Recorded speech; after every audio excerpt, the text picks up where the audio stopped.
Ada TV dan nak pakai telepon. Iya kan?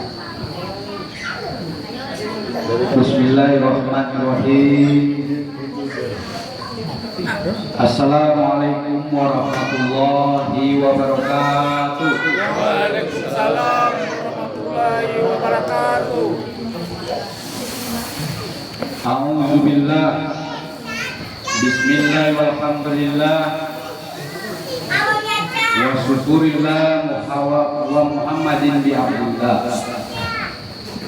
Nahmaduhu wa nasta'inuhu wa nastaghfiruhu wa na'udzu billahi min sulalati min min syururi anfusina wa min sayyiati a'malina. May yahdihillahu fala mudilla lahu wa may yudlil fala hadiya lahu. Asyhadu an la ilaha illallah wahdahu la syarika lah wa asyhadu anna Muhammadan abduhu wa rasuluhu la nabiyya ba'dahu. Rabbi shrah li sadri wa yassir li amri wahlul 'uqdatam min lisani yafqahu qawli. Pertama-tama sekali puji syukur alhamdulillah, marilah sama-sama kita panjatkan kehadirat Allah Subhanahu wa taala, yang mana pada malam yang ceria ini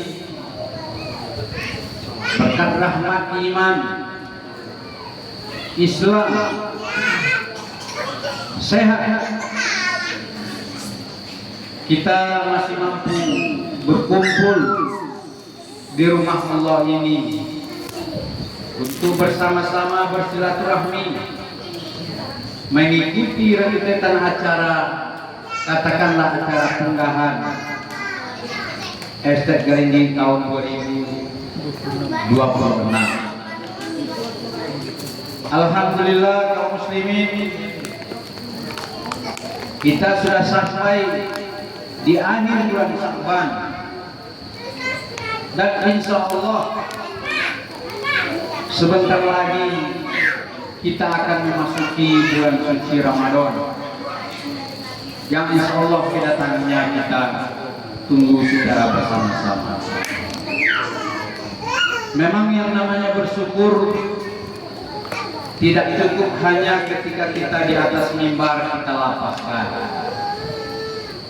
Tidak cukup ketika ada acara-acara tertentu baru kita ucapkan. Prinsipnya bersyukur itu setiap waktu, secara lisan, perkataan, perbuatan kita, bahkan hati kita selalu bersyukur kepada Allah Subhanahu wa taala. Untuk itu, biar sedikit lebih ceria, kita tambah lagi bersyukur ya. Kita coba nyanyi bersama-sama, nanti mohon diikuti. Ya Pak Bro ya. Saya bacakan yang pertama, yang kedua nanti kita sama-sama bacakan. Dikeluarkan aja suaranya, nggak usah malu-malu. Ya. Bismillahirrahmanirrahim. Ini lapasnya yang biasa kita baca setelah sholat 5 waktu juga. Subhanallah walhamdulillah wa la ilaha illallah wallahu akbar wa la haula wa la quwwata illa billahil aliyyil azim. Subhanallah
walhamdulillah wa la ilaha illallah wallahu akbar wa la haula wa la quwwata illa billahil aliyyil azim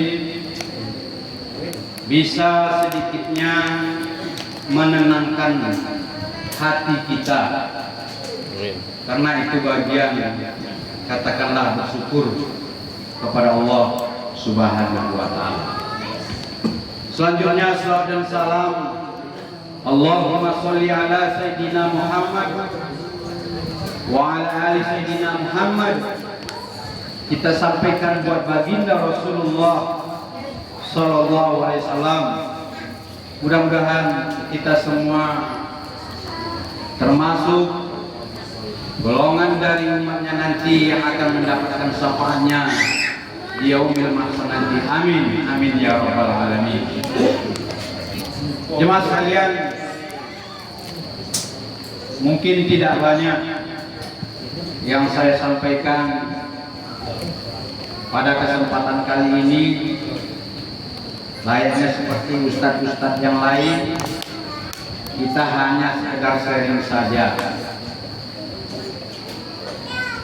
Acara punggahan itu kalau tak salah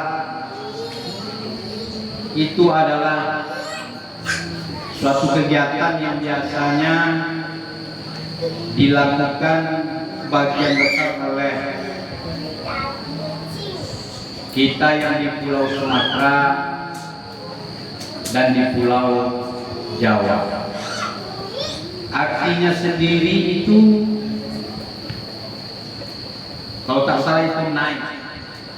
Biasanya diisi dengan makan bersama, maaf-maafan dan lain-lain sebagainya. Tepatnya saat sebelum masuknya bulan Ramadan. Nah, poin yang saya sampaikan pada malam hari ini adalah insya Allah kalau tak ada halangan besok malam kita sudah sholat tarawih. Keesokan harinya kita sudah berpuasa. Puasa yang merupakan salah satu rukun Islam, karena kita adalah penganut ajaran agama Islam. Saya terinspirasi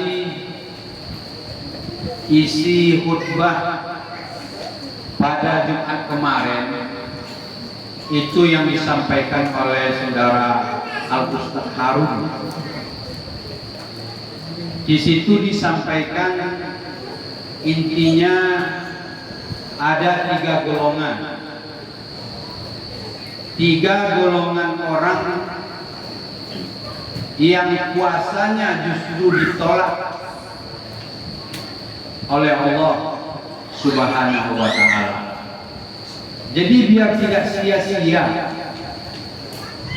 puasa kita di bulan Ramadan nanti, tak ada salahnya kita sedikit membahas atau belajar apa sih 3 kelompok orang yang ditolak puasanya. Kalau tak salah kemarin Ustaz Harun menyampaikan bahwa pada suatu kisah pernah sahabat melihat Rasulullah seakan naik mimbar.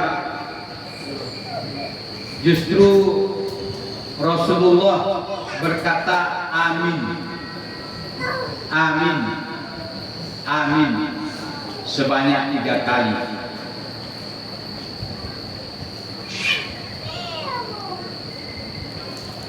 Lantas sahabat bertanya kepada Rasulullah, wahai Rasulullah, apa keterangan kenapa Rasulullah sampai mengucapkan kata amin sebanyak 3 kali? Nah, ternyata Rasulullah mendengar malaikat Jibril berdoa Yang pertama, ya Allah, saya memohon kepadamu, jangan engkau terima puasanya anak yang durhaka kepada ibu dan bapaknya. Itu doa malaikat Jibril. Doa itu langsung diamini oleh Rasulullah Sallallahu Alaihi Wasallam. Jangan diterima anak yang durhaka kepada orang tuanya, dalam kurung ibu bapaknya. Memang tidak semua orang bisa dikatakan orang tua, tapi pasti seorang anak itu hadir karena orang tuanya, ibu bapaknya. Nah, kita merefleksikan ke diri kita sendiri saja, jemaah sekalian. Saya lupa mengatakan saja kepada orang tua. Kalau tak salah ya, Rasul ya, itu sudah tidak boleh. Nah, coba kita refleksikan ke diri kita sendiri. Mungkin kita di sini masih ada orang tuanya yang hidup, ibu, bapaknya, atau salah satunya yang masih hidup, ibu, bapaknya sudah meninggal, atau bapaknya yang hidup, ibunya yang sudah meninggal, atau sama sekali keduanya sudah meninggal. Kalaulah predikat anak durhaka itu ada di kita, Pak, 2 hari lagi kita mau puasa.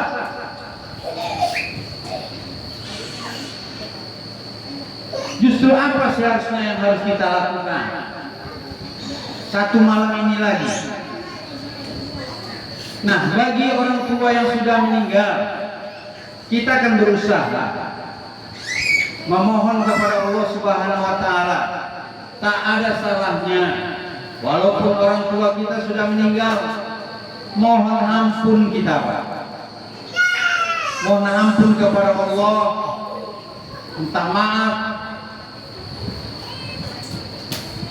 kita kepada kedua orang tua kita.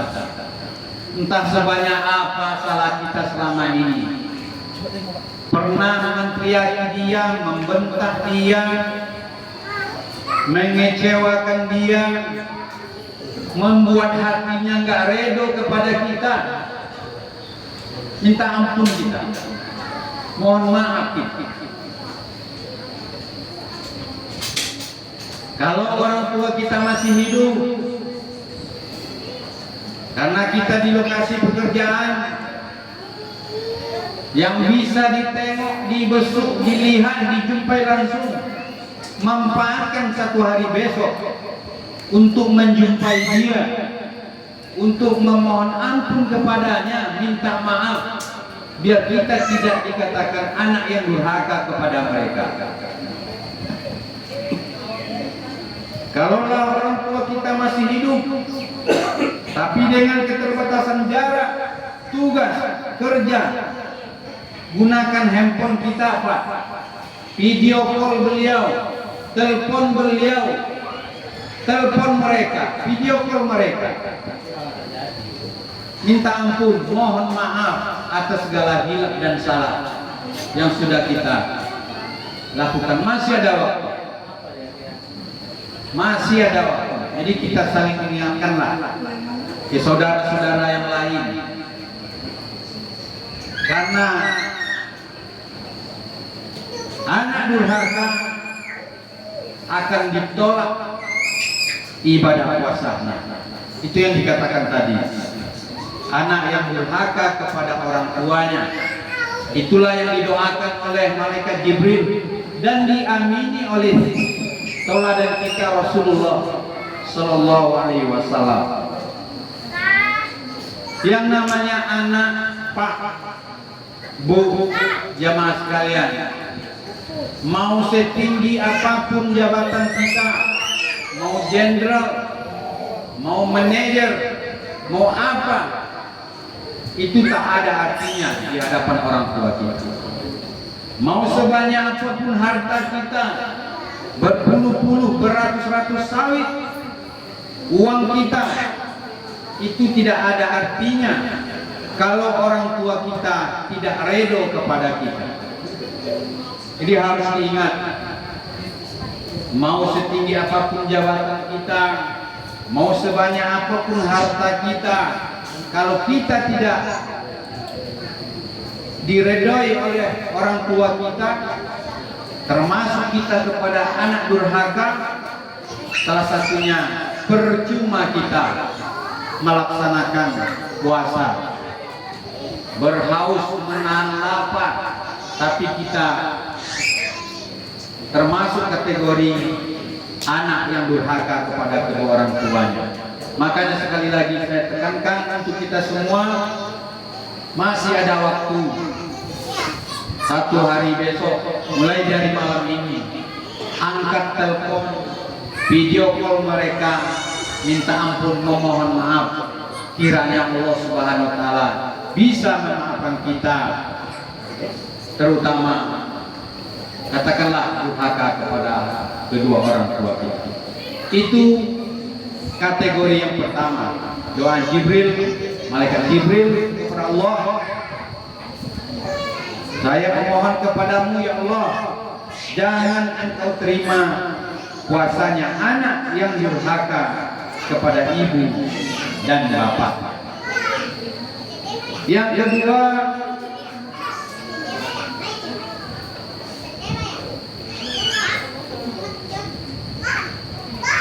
malaikat Jibril juga berdoa kepada Allah, ya Allah,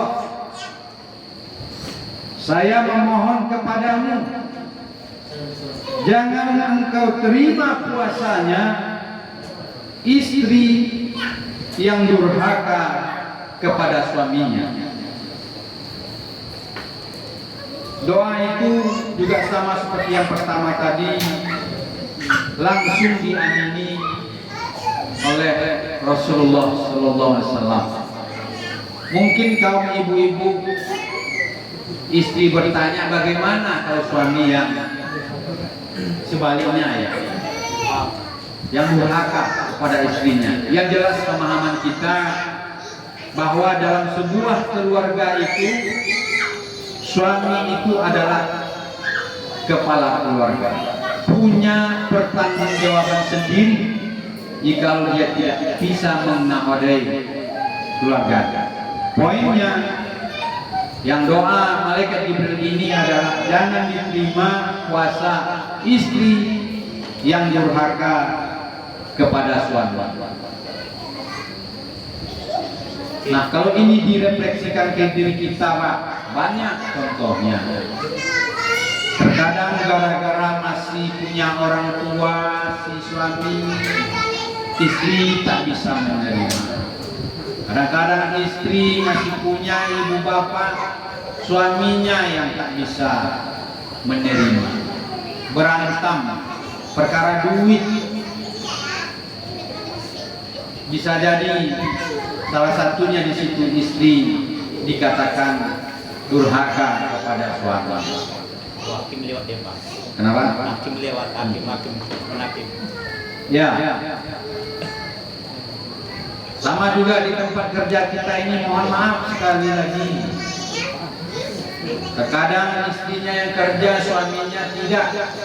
Padahal secara Islam suamilah kepala keluarga.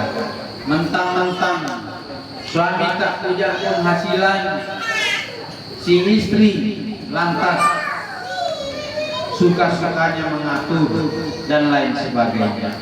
Banyak contoh-contohnya. Jadi kalau kita, mohon maaf sekali lagi, masuk kategori itu tak ada salahnya. Mau durhaka, mau apa atau tidak, sebelum suci Ramadan ini, sebelum masuknya bulan puasa ini, si istri hendaknya meminta maaf kepada suaminya. Yang terakhir, doa ketiga dari malaikat Jibril. Ya Allah, saya memohon kepadamu, jangan engkau terima puasanya muslim yang tak mau memaafkan saudaranya sesama muslim. Terkadang dalam berinteraksi sehari-hari, perkara sepele, sedang atau besar, terkadang mau membuat kita tak cakapan sampai berhari-hari. Ada yang mengkhianati dan dikhianati, ada yang dikasari dan mengkasari. Itulah problematika hidup. Ketika akan masuk bulan Ramadan ini, sebaiknya kita sesama muslim saling memaafkan. Mungkin nanti di masjid ini ya Pak Musi, sebelum kita bubar kita bersalam-salaman. Maklum di kondisi kerja terkadang karena backlog yang masih banyak, ya kan, suara saya kasar kepada Pak Spayo. BKA yang tidak lulus, curiga punya cerita ke Pak Asrul, Pak Gun, banyaklah. Jadi itu masalah kerja ya. Tapi kalau kita nggak profesional, terbawa-bawa ke dalam kehidupan kita sehari-hari. Jadi kita tutup nanti forum unggahan ini dengan acara maaf bermaaf-maafan. Jemaah sekalian, itu tiga poin yang perlu kita perhatikan sebelum masuk bulan suci Ramadan, dan kita kira masih ada waktu untuk meminta maaf kepada orang tua kita. Hendaknya kita jangan tergolong kepada anak yang durhaka. Si istri bahkan sebaliknya meminta maaf kepada suami, biar dibilang nanti istri yang tidak durhaka kepada suaminya. Orang muslim bahkan pribadi-pribadi kita perbanyaklah meminta maaf sesama muslim lainnya, karena ketika itu melekatlah anak durhaka, istri durhaka, dan muslim yang tak mau memaafkan dan minta maaf. Ingatlah bahwa percuma kita puasa, karena itu bisa ditolak oleh Allah Subhanahu wa Ta'ala. Nasihat lainnya, kita berharap bisa masuk bulan suci Ramadan dan menyelesaikan bulan Ramadan. Mudah-mudahan kesehatan kita, iman kita, dan jadikanlah Ramadan besok itu adalah Ramadan kita terakhir. Karena tak ada jaminan, Pak, kita bisa menyelesaikan Ramadan besok. Tidak ada jaminan kita bisa ketemu di Ramadan tahun datang. Maut itu rahasia Allah Subhanahu wa Ta'ala. Perbanyak beramal ibadah di bulan Ramadan. Sama-sama kita hidupkan masjid ini dengan sholat tarawih, tadarus dan lain sebagainya. Bulan Ramadan ladang untuk beramal, bersedekah.